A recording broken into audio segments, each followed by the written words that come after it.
Somebody who plays Battlefield 3 has all the DLCs. So what's the why would he change? Why should he change? What's the big draw of Battlefield 4? Ooh. Hopefully, because we're trying really hard to make a great game. I mean, that's the short version. We're extremely proud with Battlefield 3, and we're extremely happy with how people are still playing it.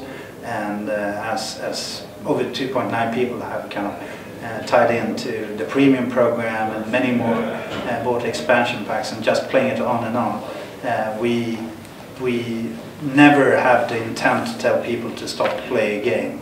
But at the same time, we always, when we stop making one game, we look at what's new and cool, what can we do for the future. So that's how we started making Battlefield 4. And we see in between the expansion packs there's enormous interest for what will the next expansion pack be. So there's always enormous interest. So hopefully we will definitely not force people to shift, but hopefully people will like what they see and decide to try that. So at this event you showed a lot of single player. You showed there was a lot of focus on single player. Is this kind of a thing for you that you say you want to have more single players, more focus, better on everything? Because Battlefield has always been a multiplayer series, so I'm kind of disappointed that you didn't say anything to multiplayer. Can you say anything at all? As I mentioned, I guess up on the stage, I talked briefly about multiplayer and kind of the new attack boats and kind of the amphibious assaults. But overall, I mean, multiplayer isn't really something that we talk at this point about. And the main thinking here, and I got the question previously, I think part of it is that I think you all know that we love and breed multiplayer, and we think that we are doing some really good stuff, and we long for talking about it. But at the same time, I think an area that we still feel that we have a lot to prove is within single player. And don't get me wrong, I think that Battlefield 3 did many things right with the single player campaign, in how we learned how to evolve storytelling and all of that. But the big thing this time around is we want to make a more unified product, a more Battlefield product, where single player as well have all of these elements that you kind of connect to a Battlefield game. Mm-hmm. So we saw in the presentation that there were some social elements, and you also talked briefly about that. Can you explain that? Because that for me seems like a big immersion breaker if you have a single player game and there pops up a thing like your friend has this. We're definitely aware of that, you need to respect that we have different player types. So some people might want to have notifications on, and some people do not want to have it. So it's totally up to the player, and we need to be aware of that. So for me, it's providing an additional layer for those who are interested. But if you're in for the story that you and the game create together, then you should definitely have the option to focus on that. So you will be able to turn it off?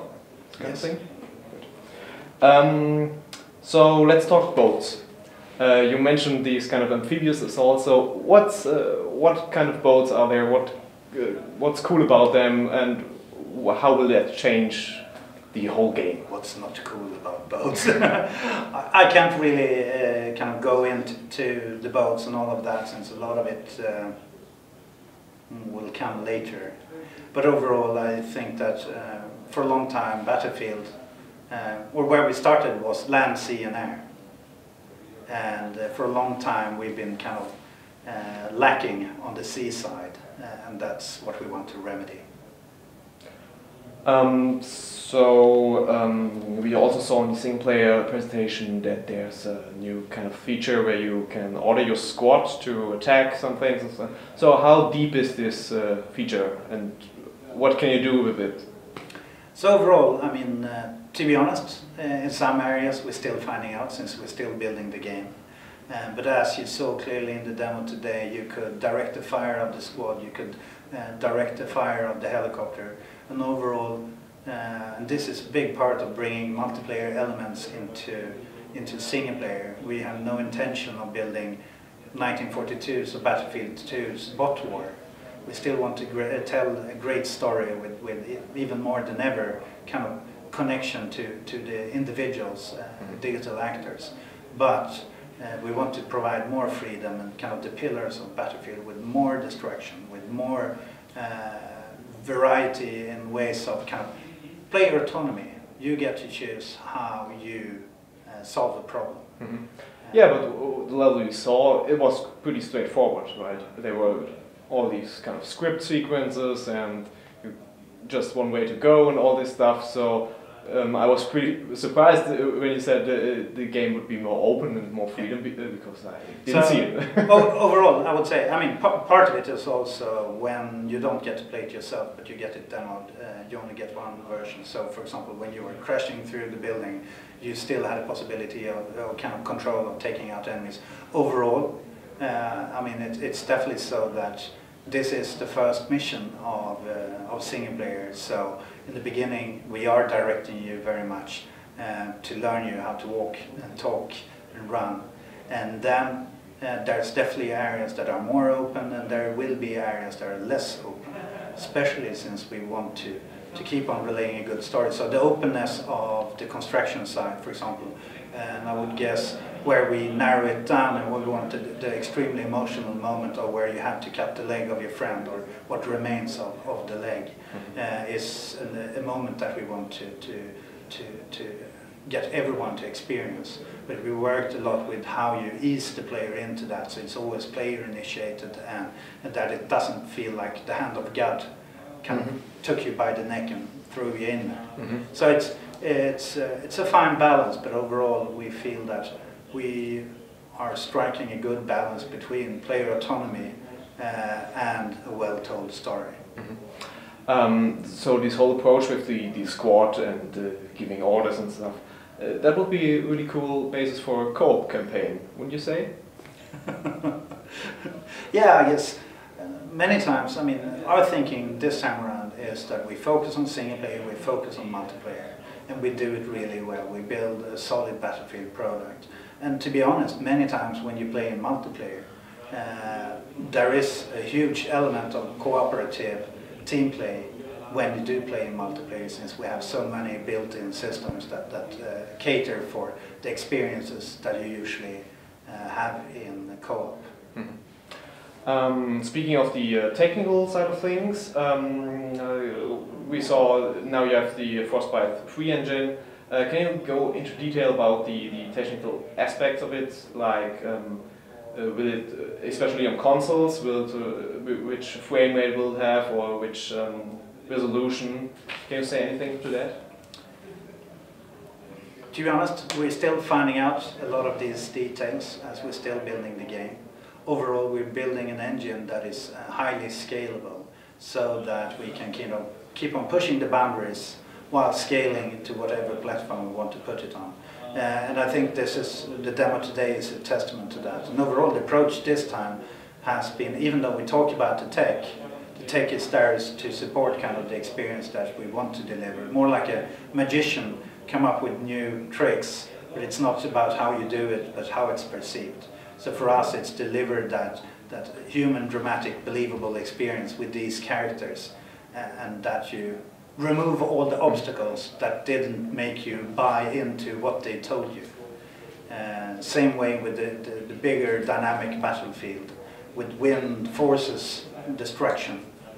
And of course, that we open it up. It is a more open experience, so that requires enemies to kind of react to players' autonomy, players' moves, where we move away from the totally scripted experience, or more scripted. Okay,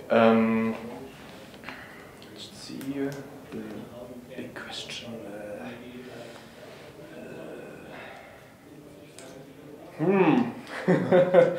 Hard to decide. Okay. So, as you said, enemies will react differently. So, is this kind of a thing that the AI will do? Do you really focus on the AI, that it's more reactive and more intelligent? Because that was something that modern military shooters haven't done. Because AI was like never do good AI, make good graphics. Yeah. And, yeah. In those days, we had kind of free roaming AI in the bot wars. But then with Battlefield 3, it became more and more scripted. But this time around, since we want to allow you the freedom, for example, in this area, we even talked about when we were to demo this to show different routes, almost, you know, play up to a certain point, rewind, now do this, but we prefer to not show a movie and show live code instead. So yes, the AI has been totally rewritten to adapt to your movement, and we worked with archetypes and all of these things that should be able to allow us to cater for more depth, richer experience, more choice from your side on how to adapt to the situation based on enemy types and so on. Just final, so which platforms will come out and when will it come out again? So as we mentioned here today, I mean it's coming out this fall. What we're talking about here is PC, Xbox 360 and PlayStation 3. So no PS4?